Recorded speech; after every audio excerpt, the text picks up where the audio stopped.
roughness and hardness of the surface is what changes the amount of friction, and then also like the type of molecular interactions also. Mm-hmm. I didn't know if that was right for like a specific situation because he was giving a lot of examples. So. Yeah. You know how like in the second question it has that parentheses where it says about the friction equation? Yeah. So what I just said, is that part of the friction equation? You can you say it again? Sorry.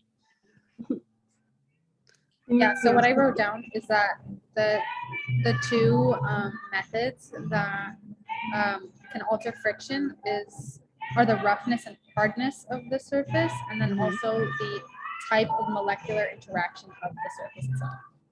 I think that is also it, but I feel like he just wants to focus on like the equation, like you know how the one where it's, let me see, the one with the F of K and F of S. So like the K is when you like want to move it, and then the S is like keeping it static. I feel like that's what he wanted. So like the normal reaction force and then like the coefficient of friction, right? So basically like the weight of the object or like the force pushing down on it, and then like the interaction between like whatever two like surfaces that are interacting. I guess that's what I interpreted that question. So those were the two methods.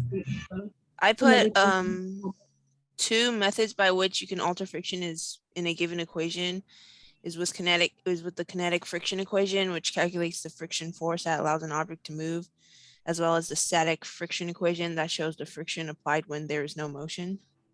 That's what I put for my. That's what I put for mine. Yeah. I'm not for sure.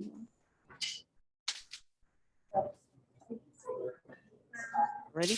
Okay, so that was. Are we recording? Yeah, I started recording when you started talking. Oh, okay, cool. Yeah. So we don't all need to submit our own. Just only one person. Yeah, I think I can do that. I'll see if it works. Oh, okay. Yeah. Okay, cool. So since we already talked about the second one, we can start back at number one. Yeah. Describe what friction is and what elements affect it. I wrote down friction is the force acting at interface of surfaces in contact with one another. So it has to do with another surface, I guess. And then he said that it's specifically when things are touching, I guess. Yeah, I put when two things are touching, there's friction between them, and then I put for the elements that can affect it is like the weight and the ground reaction force. Mm-hmm. Yeah.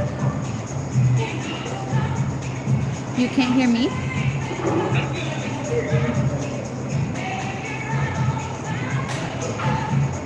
Wait. What's happening? Nobody can hear me? I can hear you, but your music is too loud. Okay, I'm gonna mute it so you guys. Okay. Is there anything you guys want to add to the first question? I put the same definition. Okay. And then I just put it acts parallel to the area. Tyler, you gotta speak louder.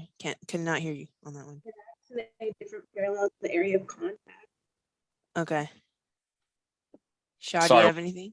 Say about area of contact.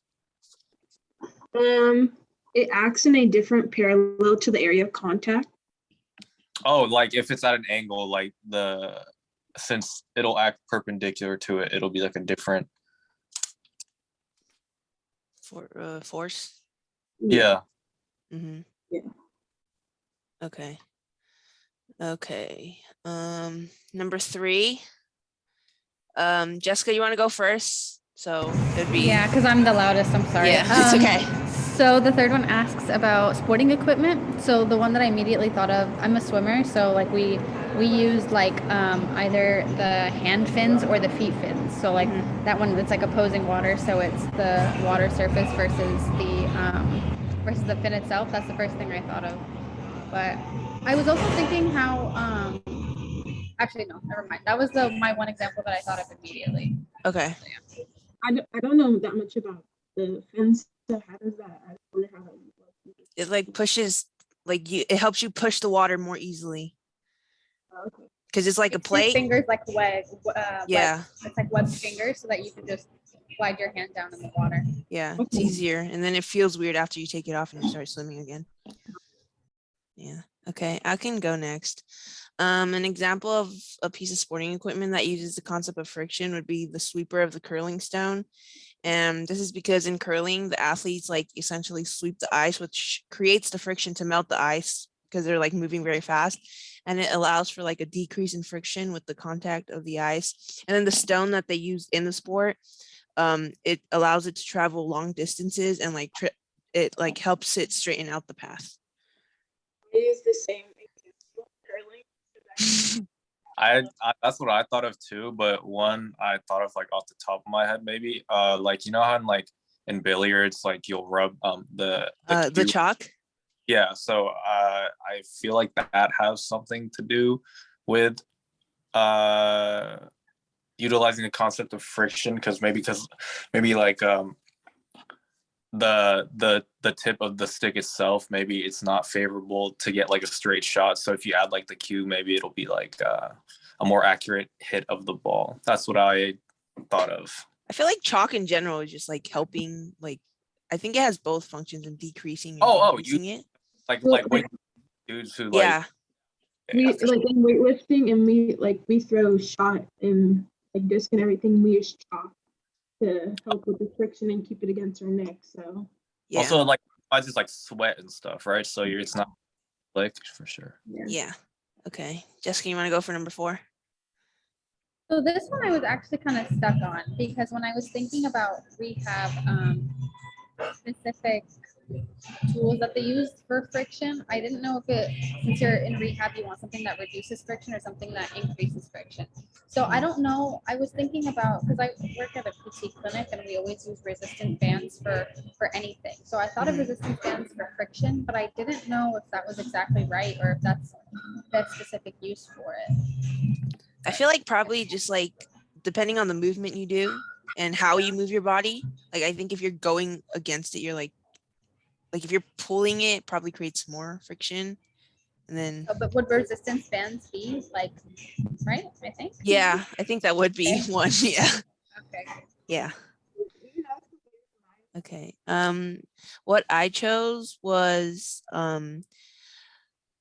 a patellofemoral osteoarthritic knee brace, and it's called the tri-compartment offloader brace, and it helps with the absorption of body weight as the knee bends, and it helps reduce bone-on-bone contact as well as friction, like decreasing it so it doesn't put that much stress on it. And then this allows for relief in like the pain symptoms as well as improved function in the patient.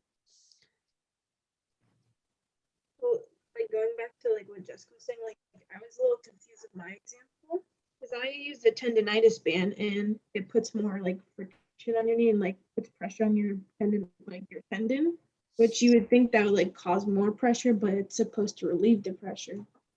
So I don't know. Yeah. Shaw, do you have an example? The one that I do personally, so I have like a pretty bummy shoulder, so I'll get like a towel and I'll like slide like my hand like up the wall here, and that'll like help me stretch it out. I don't know what that's called, but yeah, just like using the towel to change the surface. Like if it's like your hand, right, like you won't be able to like slide, your hand won't like glide up the wall as smoothly as like a towel. So I usually I towel for that. I think I know what you're talking about. Like, you know, the one for your feet where you use like the toe curling. Is it that one? Yeah. Yeah. Okay. The towel scrunches. Yeah. Okay. Let me first pause the recording and see if it worked.